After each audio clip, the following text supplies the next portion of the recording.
আওয়ামী লীগকে ক্ষমতায় টিকিয়ে রাখার জন্য বিডিআর হত্যাকাণ্ড ঘটানো হয়েছিল। এটি একটি আন্তর্জাতিক চক্রান্ত ছিল বলে মন্তব্য করেছেন অ্যাটর্নি জেনারেল মোহাম্মদ আসাদুজ্জামান।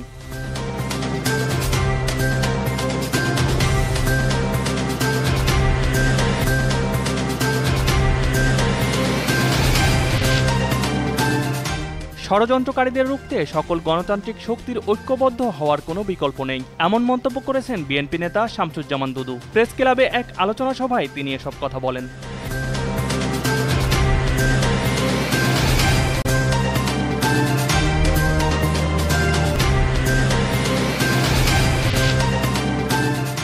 চলমান অভিযান ডেভিল হান্টে গেল ২৪ ঘন্টায় চট্টগ্রাম নগরের বিভিন্ন থানায় আওয়ামী লীগ, যুবলীগ ও নিষিদ্ধ সংগঠন ছাত্রলীগের ১৯ জন নেতাকর্মীকে গ্রেপ্তার করেছে Chittagong metropolitan police.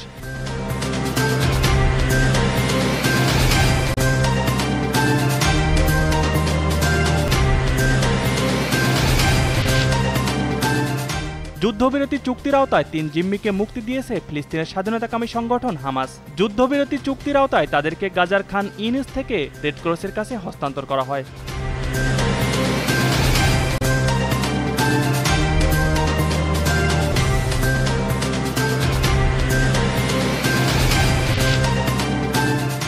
English premier লিগে ভিন্ন ম্যাচে রাতে মাঠে নামছে আর্সেনাল ও ম্যান সিটি। সন্ধ্যায় লেস্টারের আতিথ্য নেবে গায়ান্স, আর রাতে সিটিজেনদের প্রতিপক্ষ নিউক্যাসল।